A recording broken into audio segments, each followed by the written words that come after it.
Так, начинаем новый стрим. Всем привет. И начинаем его с рекламы.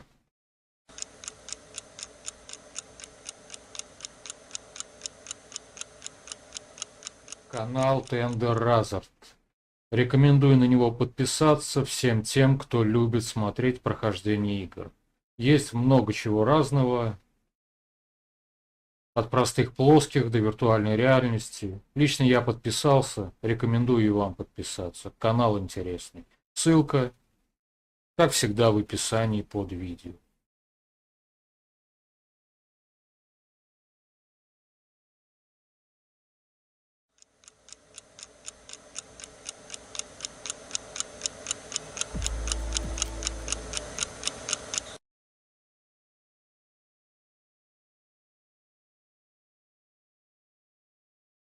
Так, стрим начат, все поехало. Ну и, собственно,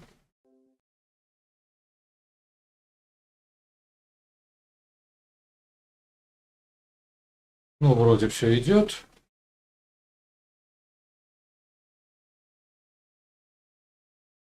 Если кто не в курсе, Дзен был продан Яндексом ВКонтакте. свое время, помню, когда Дзен еще только набирал обороты, за неделю можно было выйти на доход в 20 рублей, через месяц 200, 300, 400, и дальше как повезет. И для этого нужно было писать по тексту, который задерживает внимание человека. Ну, например, вставить в середину текста какое-нибудь видео, чтобы человек потратил пару-тройку минут на просмотр его.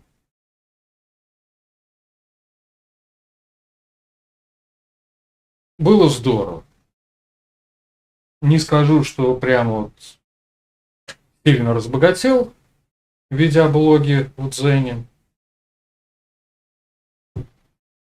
Но, в принципе, денежки шли.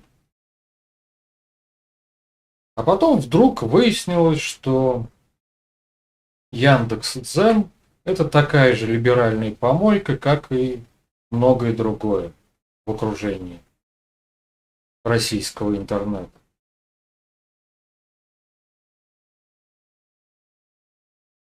И когда надоело бороться с блокировками разного всякого, типа мы не одобряем, мы считаем, то все, плюнул и ушел. Ну, сейчас подумалось, что да, новый хозяин, старых наверняка повыгоняли, поувольняли, посмотрим, что изменил. Но по большому счету немного изменился внешний вид, а вот команда, скорее всего, осталась та же. Написал небольшой текст про то, что один украинец герой, два украинца партизанский отряд, и три украинца партизанский отряд плюс предатель.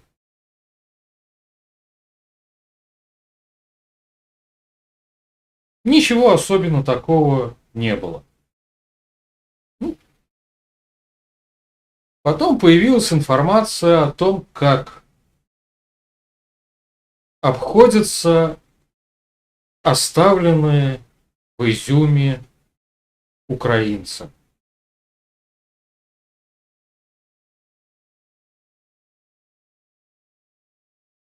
Ну, просто берут и дербанят оставленные российской армией склады подчистую.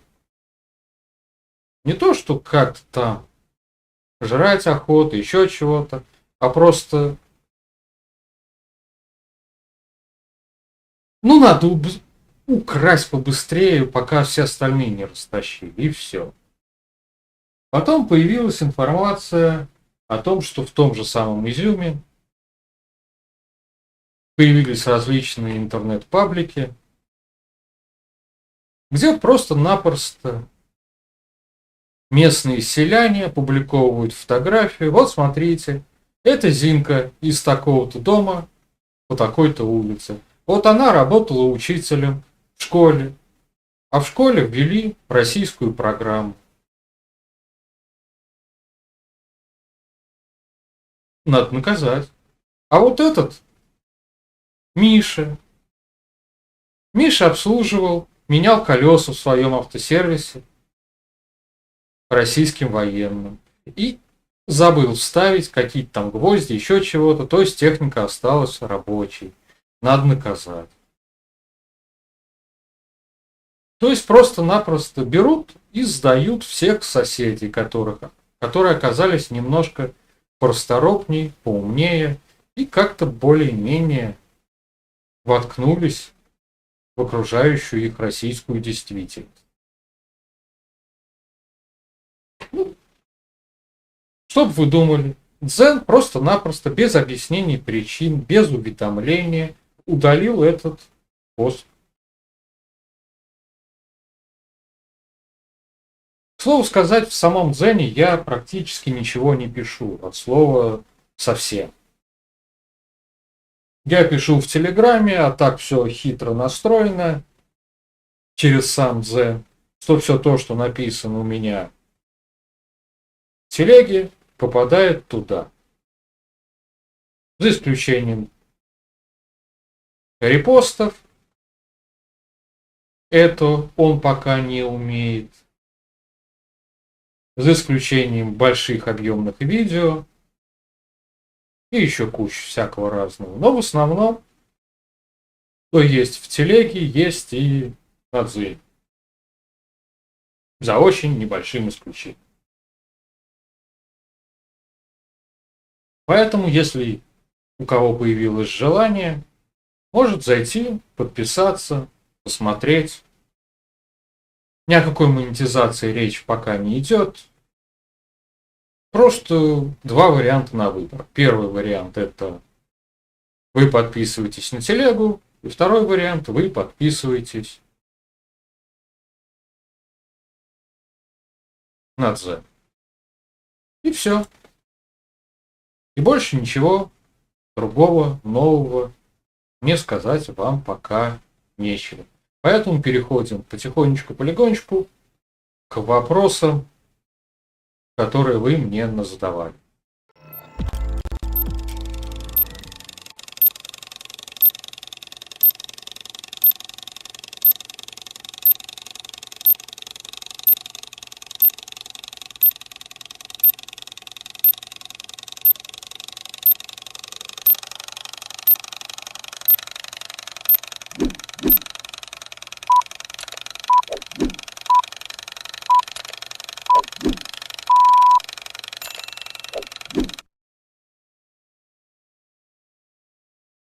Самым популярным вопросом была презентация Apple.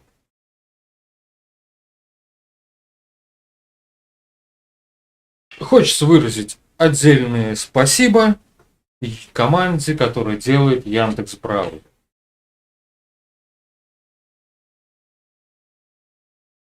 Ну, по той простой причине, что теперь не нужно искать, кто будет переводить, кто будет смотреть и слушать эту самую презентацию в озвучке какого-нибудь Гундосова, который будет возражать, что это сделали не так, это сделали не то.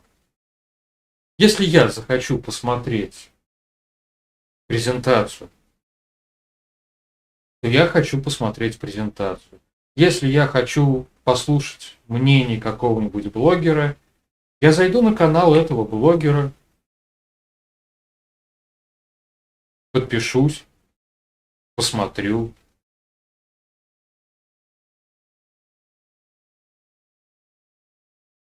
Если мне, конечно, это будет интересно. Ну вот как-то так. В Яндекс.Браузере теперь достаточно просто нажать всплывающую кнопку, включить перевод. Что я, собственно, и сделал, и посмотрел всю презентацию на нормальном русском языке.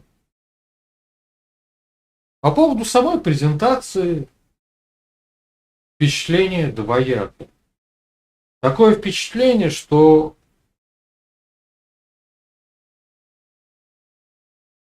команда Тима Кука немножко не справляется.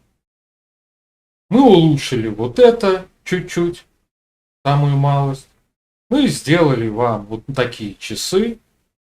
Можете купить их по цифре 8.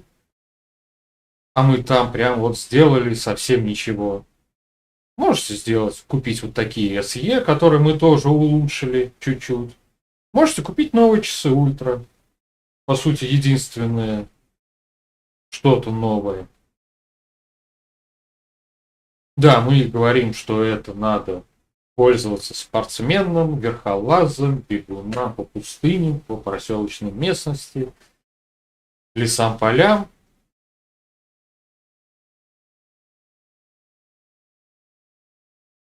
Но лично я вижу эти часы, например, да просто так. Просто купил и носи. Не скажу, что новый дизайн.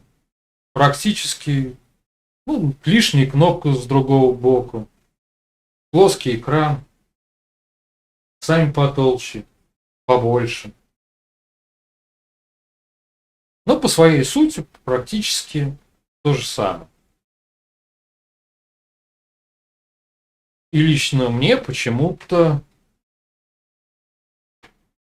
часы, которые ультра зашли, из телефонов 14 номер я бы не рассматривал от слова совсем,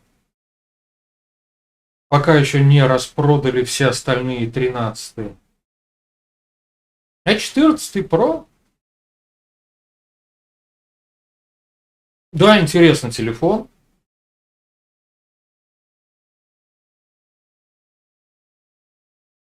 Но если вам интересна презентация Apple, то зайдите на канал Apple и послушайте ее, посмотрите. Я не техноблогер, поэтому про телефоны, гаджеты и прочую технику говорить особо не умею. Но по своей сути, кроме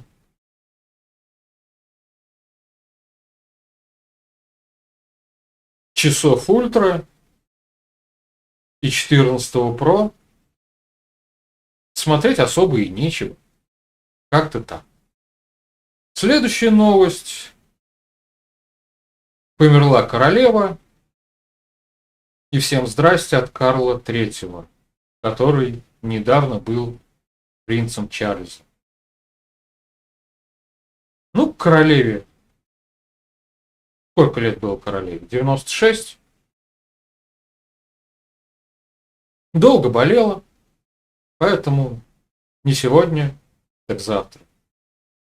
Но померла. На ее место стал король. Зашел, короновался.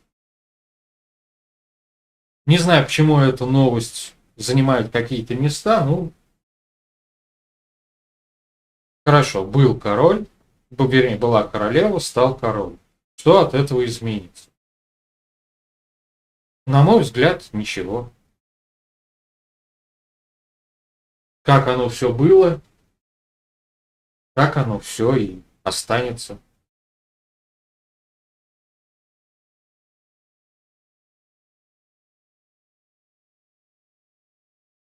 Ну вот, в принципе, и все освещение новостей про королеву. Сообщают, что Митя Олешковский был депортирован из Грузии в Армению.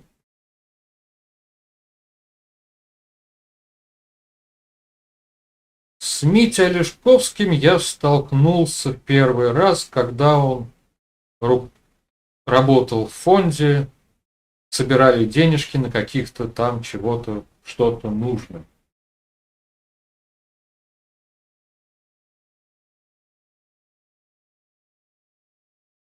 Ну, собирали и собирали, а потом прям возник такой писк, крик, виск. Вот смотрите, вы скидываете деньги каким-то блогерам, которые там играют на компьютере. Вы донатите туда, донатите сюда, а в наш фонд деньги почему-то не приходят, потому что вы, наверное, не донатите. Денег мало, и мы, скорее всего, не будем справляться с возложенной на нас задачей. И в этом виноваты вы. И через сутки опубликовал следующий пост. Я уехал в отпуск в Южную Америку.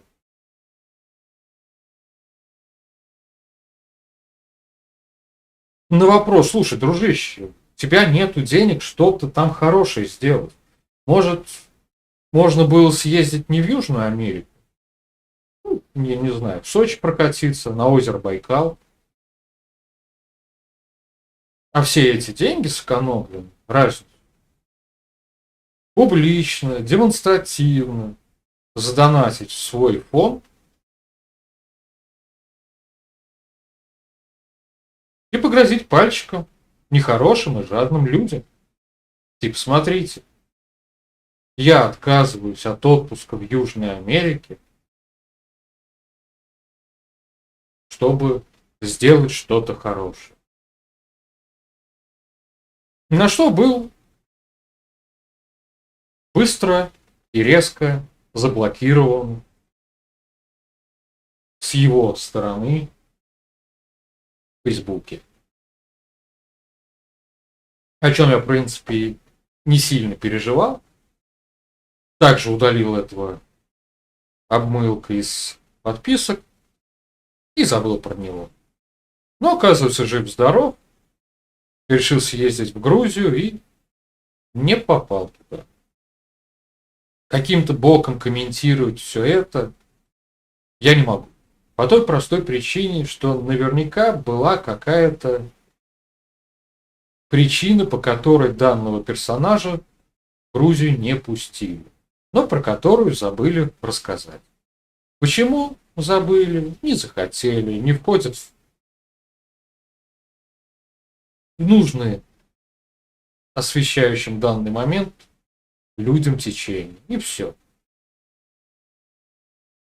Но данный персонаж и в Армении проживет. В Армении не понравится. В Грузию не пустили. Вся Европа пока еще пустит данного субъекта. В крайнем случае в Прибалтику смотается. Там где-нибудь поживет. Расскажет, как там хорошо.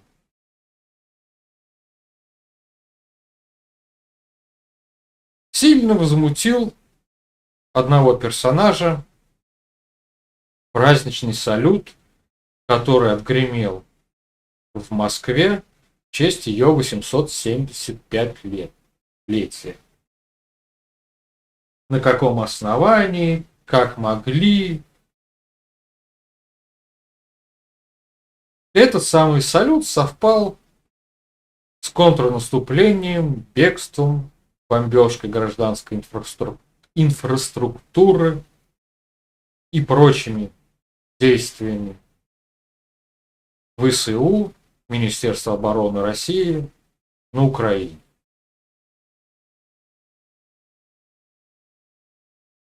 Во-первых, война идет на Украине. У России до сих пор идет специальная войсковая операция.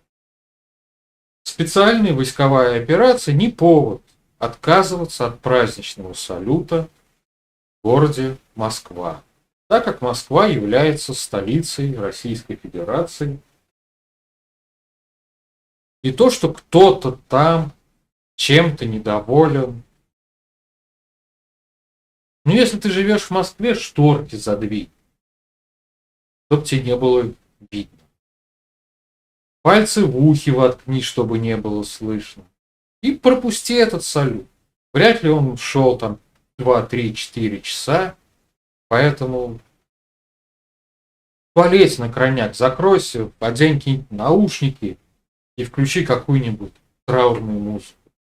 И предайся там горестным размышлениям.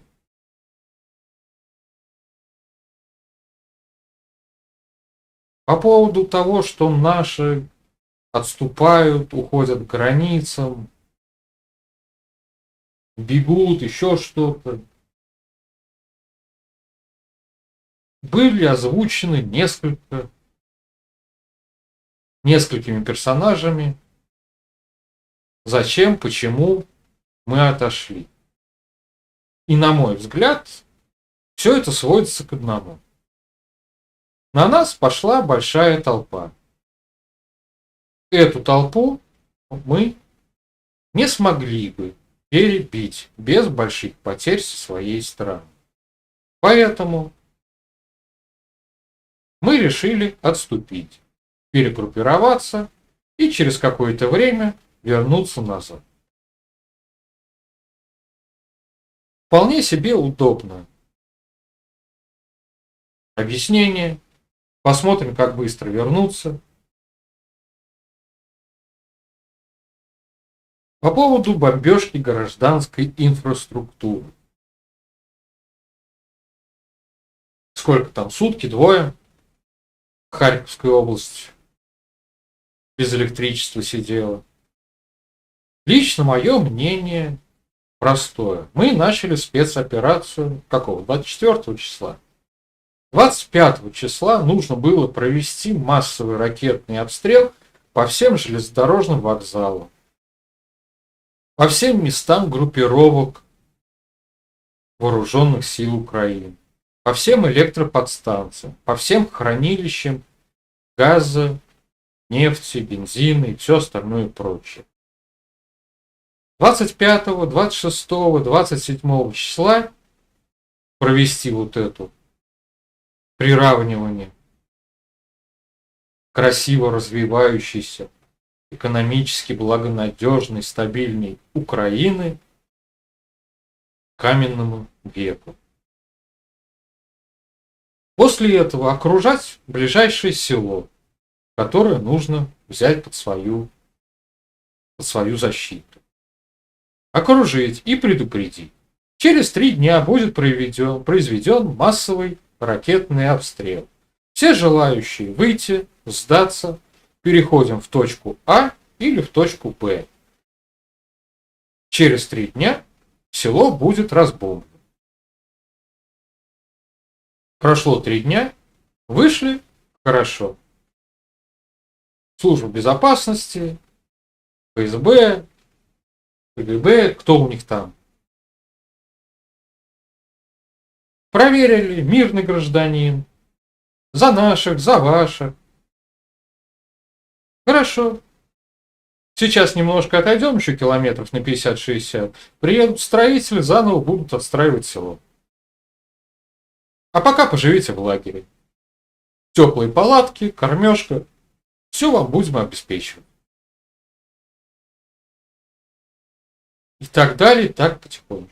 Скажете, будут расстреливать украинцы, других украинцев, которые пожелают выйти и сдаться? Будут.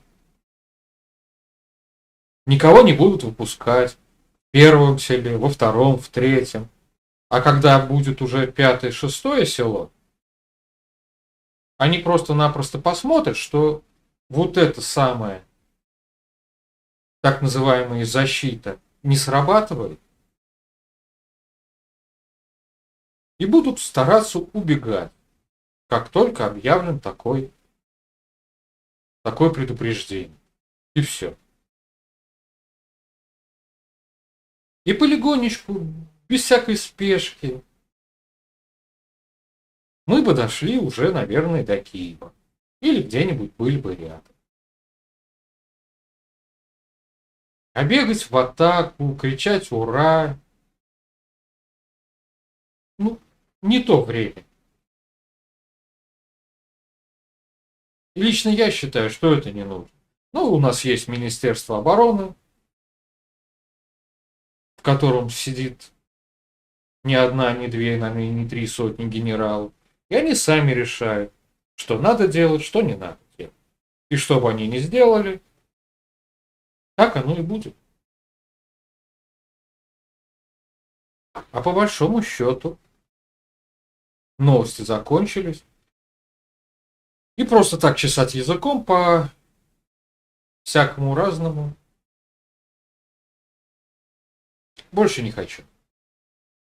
Поэтому переходим к киносериальной части.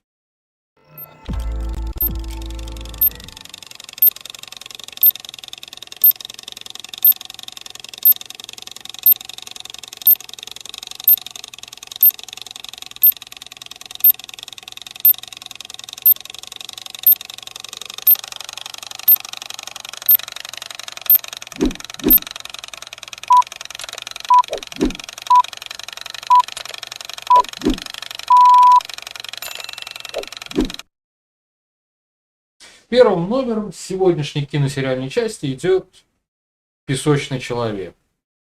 Новенький сериал. Не скажу, что есть какое-то активное действие.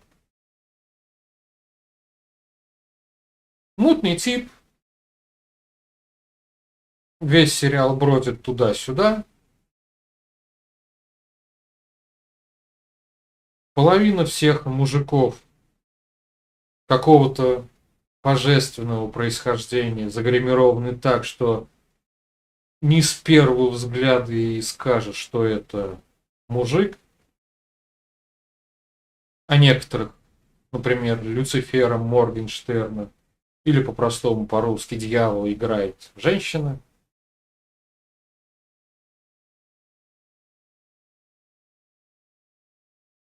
Ну, в общем, в целом, сериал складывает, лично у меня вызвал положительные эмоции.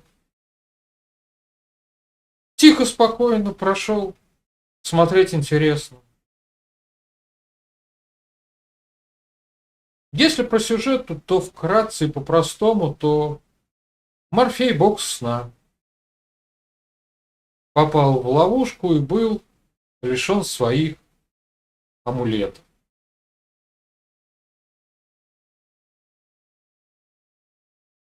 И потом, просидев 100 лет в заперти, сумел выбраться и какую-то часть сериала собирает свои амулеты, какую-то часть сериала восстанавливает свое господство в своем царстве. Ну, в общем и целом, смотреть интересно. Поэтому, если хотите посмотреть, то смотрите. Я рекомендую. По 10-бальной шкале, ну, 6 плюсом я бы поставил. Может быть, даже 7. Вторым номером в киносериальной части идет наш отечественный сериал под названием «Зверобой». Но есть два отечественных сериала с таким названием. Один старый, а другой вот буквально недавно вышел. В 22 году, по крайней мере. По сюжету в глухой сибирский городок приехал служить за какие-то там правонарушения московский следователь. Никто не знает, зачем он там, почему он там. Ну, приехал в местную милицию, полицию и там служит. И вот прослужил 10 дней, собрался с коллегами по работе на бухло, сидят на берегу озера, и приезжает посыльник, говорит, так и так, пропал ребенок, срочно всем шухер. Ну, все собрались, поехали. Через какое-то время ребенка нашли, вся спина изрезана, еле живой.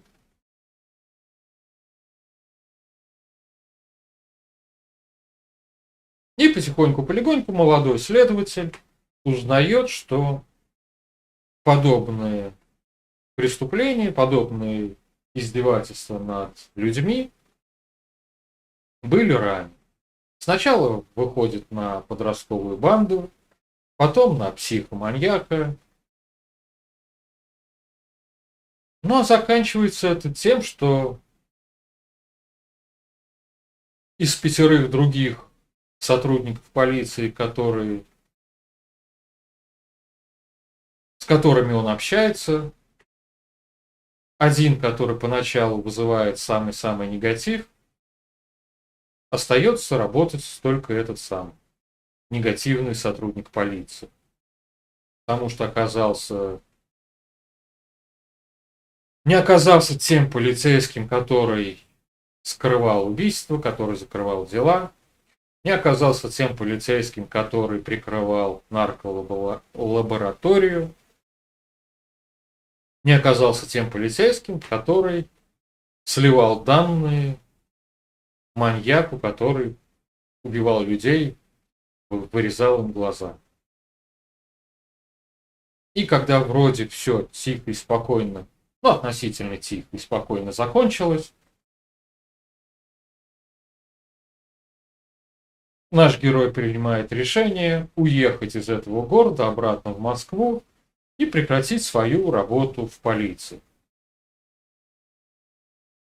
Садится в автобус под приятную музыку, автобус трогается, и нам показывают бандита Тихого, который садится за нашим героем и начинает доставать из портфеля пистолет. Тихого до этого показывали в сериале раза 3 или 4. И где-то так, между слов, мы знаем, что Тихого прозвали Тихим, потому что он сам не совершает чего-то там. Он нанимает, просит кого-то сделать, делает так, чтобы это сделали другие, и поэтому его и называют Тихим. Чего-то вылетел.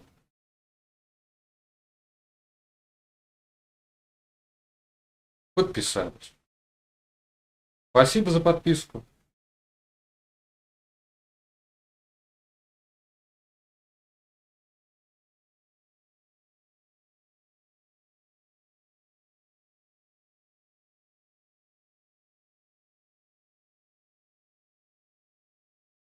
Ну, как говорится, ладно.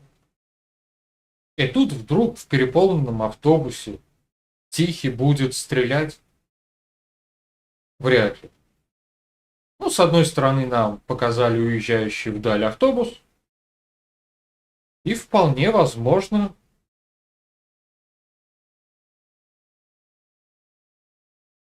мы увидим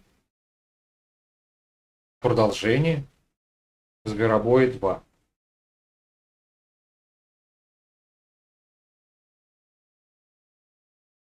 Но если честно, сам сериал меня немного, ну как сказать, зацепил. Думал, посмотрю серию 2. Завтра еще посмотрю серию 2. Послезавтра, если не забуду, еще серию 2. Но утром включил сериал, выключил, сходил пообедал, снова включил, выключил, сходил поужинал и досмотрел сериал. Да, с перерывами, но за день я его весь осилил. И на мой взгляд, сериал не просто отличный, а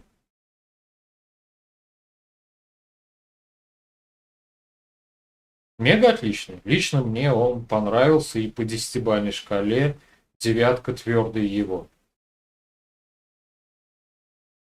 Ну и в завершении киносериальной части тоже наш отечественный сериал, второй сезон «Корова зрения». Сериал стандартный, завязка стандартная. Есть бывший сотрудник полиции, который потерял свое зрение, на данный момент слепой. Такой Шерлок Холмс на минималках. Пока его зрячие коллеги пытаются расследовать дело, он зашел, послушал, подумал, сходил туда, сходил сюда, и дело раскрыто. И между тем расследует свое дело, которое доблестная полиция посчитала закрытым.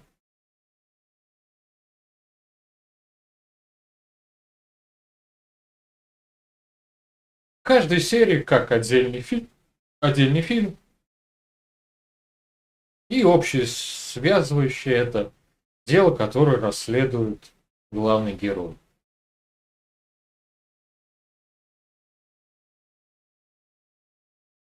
Но в общем и целом сериал тоже вызывает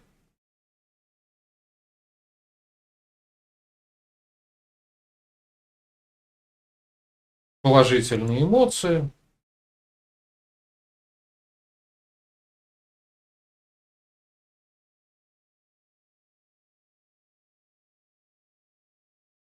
Но по десятибалльной шкале 7 с плюсом, где-то там. Ну, как-то оно вот так. Ну, в общем и целом, сериал хорош. Ну и в завершении сегодняшнего стрима распаковка.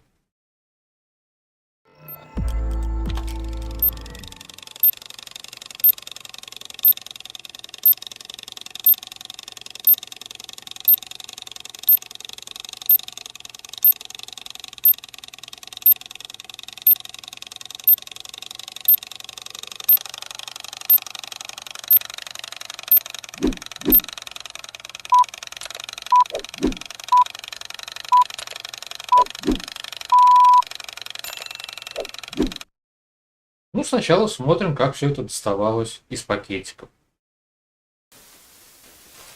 Начинаем потрошить.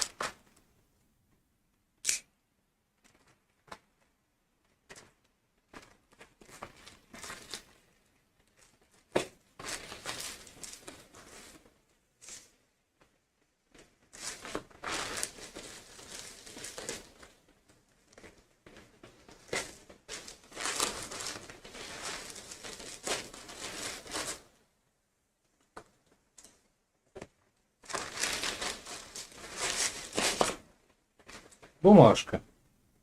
Стирать в машинке, сушить в сушилке. Быстро доставим. Звоните, если что не так. Поставьте 5 звездочек по всем параметрам. Так, смотрим дальше. Пакетик с бейсболкой. И все. Ну, открываем.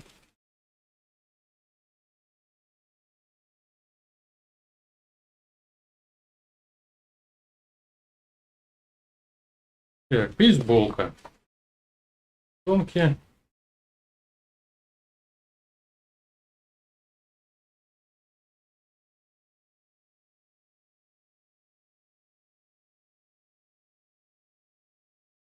Так. Швы прошиты, нитки не торчат. Запаха никакого не чую. Все 3 липучки на месте.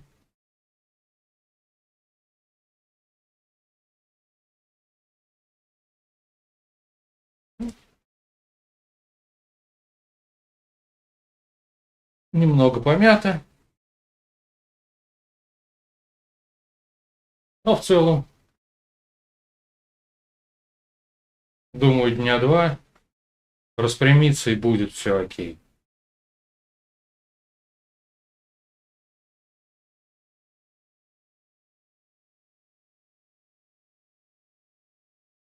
Вот эти швы не сильно нравятся. Ну да ладно.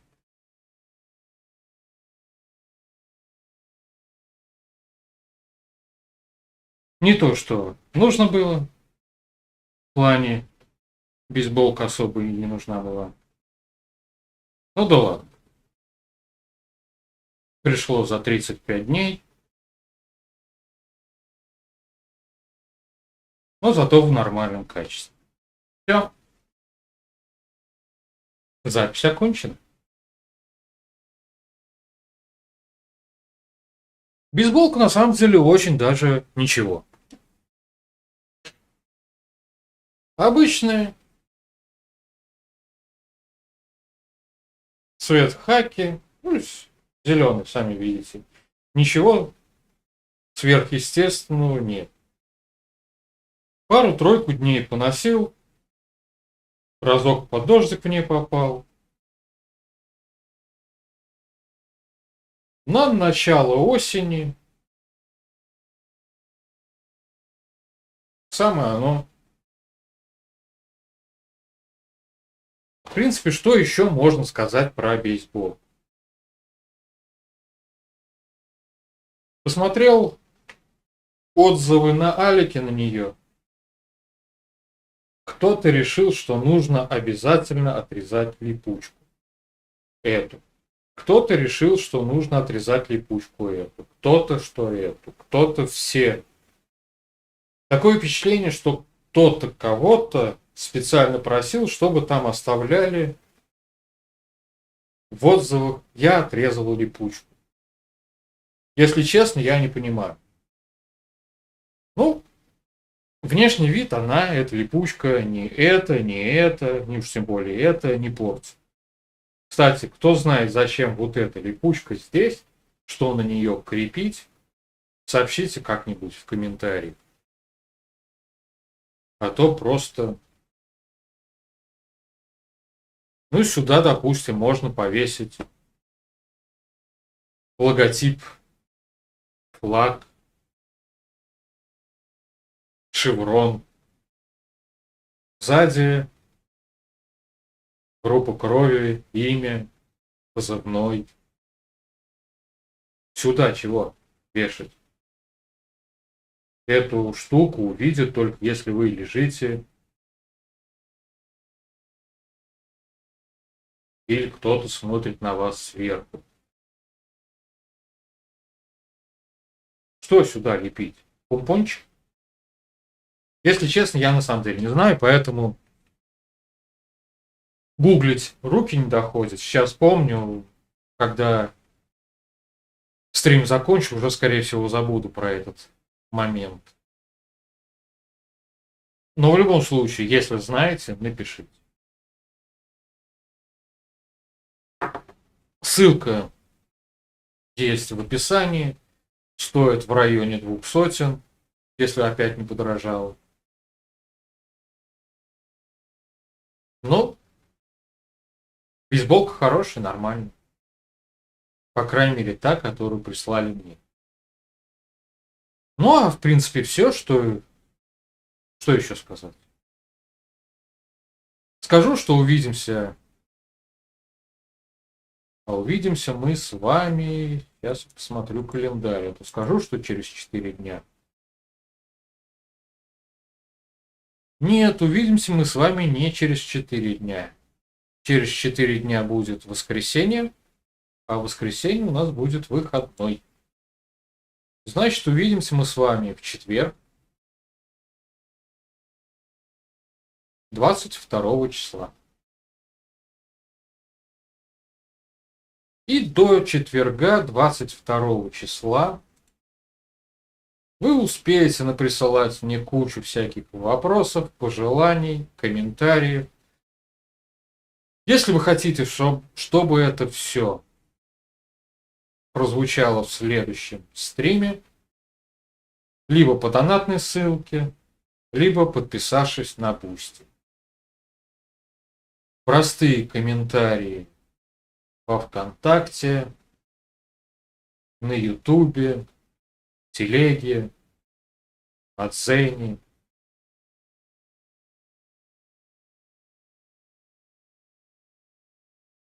Такого варианта не предусматривает.